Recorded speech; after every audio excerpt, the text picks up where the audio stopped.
India versus England 4வது test மேட்சுடைய டே 2க்கு முடிவு வந்திருக்குது இப்போ. இந்த நிலைமையில பார்க்கும்போது இந்தியாவுடைய நிலைமை கொஞ்சம் மோசமா தான் இருக்குது. இந்த வானிலை அறிக்கை ஸ்டைல்ல சொல்லணும் அப்டின்னா, நிலைமை மிகவும் கடுமையான சூழலில் உள்ள காரணத்தினால், அனைவரும் வீட்டிலேயே பத்திரமாக இருக்குமாறு அரசாங்கத்தால் கேட்டுக் கொள்ளப்படுகிறது அப்டிம்பாங்கல்ல. அந்த மாரி வந்து உண்மையாவே கொஞ்சம் நம்மளுடைய நிலைமை வந்து மோசமா தான் இருக்குது. ஏன்னா, இந்த கடைசியில வந்து ஒரு 2 விக்கெட் டப டபன்னு போச்சு. அது மட்டும் இல்ல அப்டின்னா, இன்னும் மோசமான நிலைமையில நம்ம தள்ளப்பட்டிருந்திருப்போம். ஏன்னா வந்து இவங்களுடைய ஓப்பனர்ஸ் இருவருமே போட்டு அடிச்ச அடி அந்த மாரி இங்கிலாந்து. நம்ம கஷ்டப்பட்டு 114 ஓவர்ல முக்கி முக்கி அடிச்ச 360 அதுக்கு பாதி ஸ்கோர இவங்க வெறும் 20 ஓவர்லயே அடிச்சுட்டாய்ங்க. ஸ்டார்ட்டிங்லயே 20 ஓவர்ல 100 ரன் வந்துருச்சு. 20 ஓவருக்கு 100ஆ? டேய்!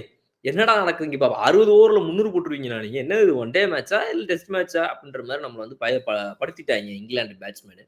ஸோ இந்த opener Zak Crawley and Ben டக்கட்டுக்கு போட்ட நம்மளுடைய பவுலிங் வந்து கொஞ்சம் லைன் சரியில்லன்றதுமே வந்து ஒரு ப்ராப்ளமா பார்க்கப்பட்டுச்சு. ஏன் அப்டின்னா, ஒரு பக்கம் வந்துட்டு அந்த டவுன் த லெக் சைட்ல வந்து நம்மளுடைய சிராஜ் அவரோட ஸ்டைல்ல வந்து இன் ஸ்விங்கிங் டெலிவரீஸ போடுவாரு. அது ட்ரிஃப்டிங் டவுன்ல லெக் போகும்னு பார்த்தா, பும்ராவே வந்துட்டு ட்ரிஃப்டிங்ல போடுறாப்ல. லெக் சைட்லயே போடுறாரு. அவன் தட்டி தட்டி விட்டு லெக் சைட்லயே வந்துட்டு முதல் 12 4ல 9 4 வந்துட்டு ஆக்சுவலா லெக் சைட்ல போச்சு. 1 வந்து ஸ்ட்ரெய்ட்ல போச்சு. 2 தான் ஆஃப் சைட்ல இவர் அடிச்சாரு. ஜாக் கிராலி அடிச்சாரு ஆஃப் சைட்ல டிரைவ். மத்தபடி 2 பேட்ஸ்மேனும் சேர்த்து 9 பவுண்டரீஸ் மட்டுமே அவங்களுக்கு வந்துட்டு லெக் சைட்ல கம்ப்ளீட்டா போயிருச்சு. ஸோ இந்த மாதிரி விஷயங்கள வந்துட்டு எப்படி தவிர்த்திருந்திருக்கலாம் அப்படிங்கிறதே வந்துட்டு நம்ம பவுலிங்ல நம்ம ஃபர்ஸ்ட் செஷன் அவங்களுடைய அந்த டீ பிரேக்கு முன்னாடி அவங்க அடிச்ச அந்த செகண்ட் செஷன்ல நம்ம தவிர்த்திருந்திருக்கலாம்ன்றது ஒரு விஷயம்.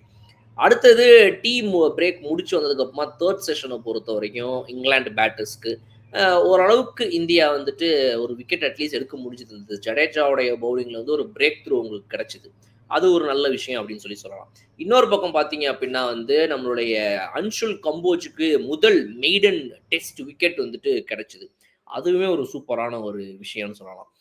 2 பேருமே 80ஸ் அண்ட் 90ஸ்ல அவுட் ஆனாங்க. ஸோ அதுக்கப்புறம் வந்த நம்மளுடைய ஜோ ரூட் அண்ட் டீம் வந்து இதுக்கப்புறம் என்ன பண்ண போறாங்க? இத எவ்வளோ தூரம் எடுத்துட்டு போறாங்கன்றதெல்லாம் வந்து ஒரு மிகப்பெரிய விஷயம்.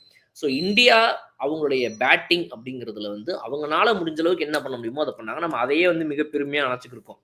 பரவால்லப்பா 358 அடிச்சுட்டோம் அப்படின்னு. பட் அந்த 358 நீங்க அடிச்சத அவங்க வந்து ஆல்ரெடி 225 அடிச்சுட்டாங்க 46 ஓவர்லங்கிறது பயமுறுத்தக்கூடிய ஒரு விஷயம் தான். இப்போ நம்ம ஒல்லி போப்பும், ஜோ ரூட்டும் சேர்ந்து இன்னும் கிளிகிளின்னு கிழிக்க ஆரம்பிச்சாங்கன்னா, என்ன நடக்கும் டே 3லங்கிறத நம்ம நெனச்சு பார்த்துக்குவோம். இந்த பிட்ச் அந்த அளவுக்கு மோசமா இல்ல பேட்ஸ்மேனுக்குங்கிறது நம்ம வந்து கண்டுபிடிச்சுட்டோம். நம்மளோட பவுலிங் அந்த அளவுக்கு லீத்தலா இல்லங்கிறத அவங்க கண்டுபிடிச்சுட்டாங்க. ஸோ இதுவே வந்து உங்களுக்கு மிகப்பெரிய ஆபத்திற்குரிய சம்பவமா தான் இருக்கும் டே 3ல. இப்போ இங்கிலாந்து பவுலர்ஸ பொறுத்தவரைக்கும் வந்து ஒரு எக்ஸ்ட்ரா பவுன்ஸ் இந்த பிட்ச்ல அவங்களுக்கு வந்துட்டு டே 1ல கெடைச்சுக்கிட்டே இருந்துச்சு. அதனால வந்து கேஎல் ராகுலோ இல்ல எஸ்எஸ்வி ஜெய்ஸ்வால்னாலயோ வந்து கொஞ்சம் வந்து ஃப்ரீ ஃப்ளோவா அடிக்க முடியல. ஒரு எக்ஸ்ட்ரா பவுன்ஸ் இருந்துட்டே இருந்துச்சு.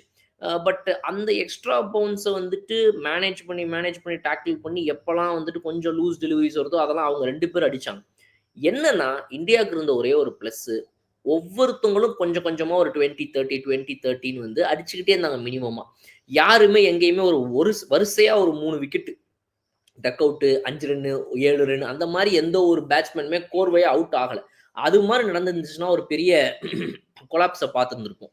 சுப்மன் கில் என்னதான் ஒரு 12 ரன்ஸ் அடிச்சிருந்தாலுமே கூட, அவர தாண்டி டாப் 8 பேட்ஸ்மேன்ல எல்லாருமே ஒரு 20 அண்ட் அபோவ் அடிச்சுட்டாங்க. ரவீந்திர ஜடேஜா 20, வாஷிங்டன் சுந்தர் 27, ஷர்துல் தாக்கூர் 41.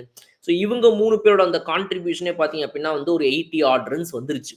ஐ மீன் 60 ஆமா 80 ஆட் ரன்ஸ். ஒரு 88 ரன்ஸ் இவங்க 3 பேர் சேர்ந்து அடிச்சிருக்காங்கன்றது சூப்பர். பட் என்னன்னா 9, 10, 11 நமக்கு வழக்கம் போல அடிக்க முடியல. அத கவர் பண்றது தான் இந்த அளவுக்கு ஒரு 358 வந்திருக்கு. நம்மளுடைய எல்லாருமே பிச்சு பிச்சு அடிச்சது. பட் லாங் இன்னிங்ஸா யாருனாலயுமே ஆட முடியல. 50, 60 தாண்ட முடியல. எஸ்எஸ்வி ஜெய்ஸ்வால் நல்ல ஸ்டார்ட் 58 அவுட். சாய் சுதர்ஷன் 61 நல்ல ஸ்டார்ட் ரொம்ப பொறுமையா ஆடினாரு. பார்த்து பார்த்து ஆடினாரு. இருக்கிறதுலே வாட்ச்ஃபுல் அவர்தான். 40 ஸ்ட்ரைக் ரேட்ல ஆடிக்கிட்டு இருந்தாரு. 151 பால்ல 61 ரன். இவ்வளவு பொறுமையா ஆடுறவரு சரி இப்போ ஓரளவுக்கு கொஞ்சம் நின்னுருவாருன்னு பார்த்தா அவரும் 61ல அவுட். அடுத்து ஆஃப் செஞ்சுரி போட்ட நம்மளுடைய ரிஷப் பண்ட் வந்துட்டு 54ல அவுட். பட் ரிஷப் பண்ட்ட வந்து நம்ம இந்த இடத்துல பாராட்டியே ஆகணும். என்ன மாரி ஒரு கிரிட், என்ன மாரி ஒரு டிட்டர்மினேஷன். இந்த மாரி ஒரு பிளேயர் நமக்கு கிடைச்சதெல்லாம் மிகப்பெரிய ஒரு கிஃப்ட்டுங்க. அஃப்கோர்ஸ் நான் ரிஷப் பண்ட்டுடைய இன்க்ளூஷன் இன் டெஸ்ட் ஸ்குவாட பத்தி பல இடங்கள்ல இதுக்கு முன்னாடி நம்ம சேனல்லயே வீடியோல பேசியிருந்திருக்கேன். நம்ம ஏன் வந்து ஒரு ஆர்த்தடாக்ஸ் பேட்ஸ்மேனா விளையாடக்கூடியவங்கள போடக்கூடாது? கன்வென்ஷனல் பேட்டிங்ல இருக்கிறவங்கள. ரிஷப் பண்ட் சும்மா கண்டமேனிக்கு சுத்துறாரு அப்படின்னு சொல்லி. பட் இருந்தாலும் அவர் இதுவரைக்கும் அந்த மாரி ஆடியும் ரன்ஸ குடுத்துருந்துருக்காரு. அவர மாதிரி அந்த ஒரு அட்டாக்கிங் பேட்ஸ்மேன் இருக்க போக, நமக்கு வந்து இந்த ரன்ஸ் ஃப்ளோங்கிறது இருந்துட்டே இருக்குது. ஒரு ஒரு ஊர்லயுமே நம்ம போய் விளையாடும்போது இங்கிலாந்துல, ஆஸ்திரேலியாலன்னு எல்லா இடத்துலயும் அவருடைய அட்டாக்கிங் வே ஆஃப் பேட்டிங்லயும் ஒரு ரன்ஸ உள்ள கொண்டு வந்துட்டே தான் இருக்கிறாரு. ஸோ இந்த மெத்தட் ஆஃப் பேட்டிங்க்கு இவர் இன்னும் சூப்பரா சூட் ஆகுறாருங்கும்போது, அதே மெத்தட்ல தான் அவர் கால்லயும் அடிபட்டுச்சு. ஒரு உள்ள வர டெலிவரிய ஒரு திருப்புறேன்னு சொல்லி ரிவர்ஸ் ஸ்வீப் மாரி ஒரு ரிவர்ஸ் ஹிட் அடிக்க போய், ஒரு குண்டக்க மண்டக்க ஷாட்ட ட்ரை பண்ணி தான் கால்ல அவரு அடி வாங்குனாரு. பட் அத தாண்டி உள்ள வந்து திரும்பவும் டே 2ல விளையாடுனதுங்கிறதெல்லாம் ஹேட்ஸ் ஆஃப். அதுவும் 9 விக்கெட் போகட்டும். கடைசியில வந்து விளையாடுறேன் அப்படின்லாம் விளையாடல. 6 விக்கெட் போன உடனே திரும்பவும் உள்ள வந்தாரு அவரு. ஸோ அந்த வகையில பார்க்கும்போது, ஒரு மிகப்பெரிய பாராட்டுதல வந்து நம்ம ரிஷப் பண்ட்க்கு குடுக்கணும். அத வச்சு அந்த கால வச்சும் ஒரு 2 பவுண்டரியெல்லாம் போட்டாரு. இழுத்து வச்சு அடிச்சு. பட் ஜொஃப்ரா ஆர்ச்சரோட ஒரு பியூட்டிஃபுல் பவுலிங்ல அவரு போல்ட் ஆயிட்டார். ஸோ இந்த இந்தியன் டீம் இந்த டெஸ்ட் சீரிஸ பொறுத்தவரைக்கும் ஆக்சுவலா ஒரு நல்ல பெட்டர் பேட்டிங்க காட்டிட்டே இருக்கிறாங்க. எல்லாருமே ஒரு குயிக்கா அட்லீஸ்ட் ஒரு 20, 30 ரன்னு அப்படின்ற மாரி மினிமம் ஸ்கோர் அடிச்சுட்டே இருக்கிறாங்க. பட் அந்த லாங் இன்னிங்ஸ் முதல் 2 மேட்ச்ல நமக்கு கிடைச்சது வந்து ஒரு 3வது மேட்ச கூட நம்ம விட்டுறலாம். பட் இந்த மேட்ச்ல ஏன் கிடைக்கலன்றத நம்ம கண்டிப்பா அட்ரஸ் பண்ணியே ஆகணும். ஒரு லாங் இன்னிங்ஸ் ஒரு செஞ்சுரிய யாராவது ஒருத்தங்க போட்டிருந்திருக்கணும். இத 400க்கு மேல நம்ம எடுத்துட்டு போயிருந்திருக்கணும். இந்த பிட்ச்சுக்கு நம்ம இப்படி விளையாடனோம்னா, அப்ப இது என்ன ஆகுதுன்னா, இங்கிலாந்து மாரி ஒருத்தங்க வந்து டே 2ல விளையாடும்போது அசால்ட்டா கிட்டத்தட்ட ஒரு 5 நெட் ரன் ரேட் கிட்ட அவங்க அடிக்கும்போது, நமக்கு இது டே 3ல இன்னும் கஷ்டமாகும். உங்க டே 3 நம்ம எவ்வளோ சீக்கிரம் அவங்கள ஆல் அவுட் பண்றோம்ன்றத பொறுத்து தான் இருக்குது. 133 ரன் பின்னாடி இருக்கிறாங்க இன்னைக்கு இங்கிலாந்து. அந்த 133 ரன் அவங்க புடிச்சு, அத தாண்டி ஒரு 150 ரன் அடிச்சுட்டாங்கன்னா ரொம்ப கஷ்டமா போயிடும் நமக்கு. ஸோ இந்த இன்னிங்ஸ்ல இங்கிலாண்ட முடிஞ்ச அளவுக்கு நம்ம வந்துட்டு சுருட்டியே ஆகணும். டே 3ல பவுலிங் வெறித்தனமாக போட வேண்டும். இல்லை என்றால் இந்த மேட்ச் கையை விட்டு போய்விடும். சீரிஸ் கையை விட்டு போகிவிடும். வின் பண்ண முடியாது அப்படிங்கிறது தான் வந்துட்டு இதுல நிதர்சன உண்மை. ஸோ அதனால அத நம்ம எப்படி மேனேஜ் பண்ண போறோம், டேக்கிள் பண்ண போறோம் அப்படிங்கிறதெல்லாம் வந்து நம்ம வெயிட் பண்ணி தான் பார்க்கணும். இதுல நீங்க டே 2ல என்னென்ன விஷயங்கள்லாம் அப்சர்வ் பண்ணீங்க?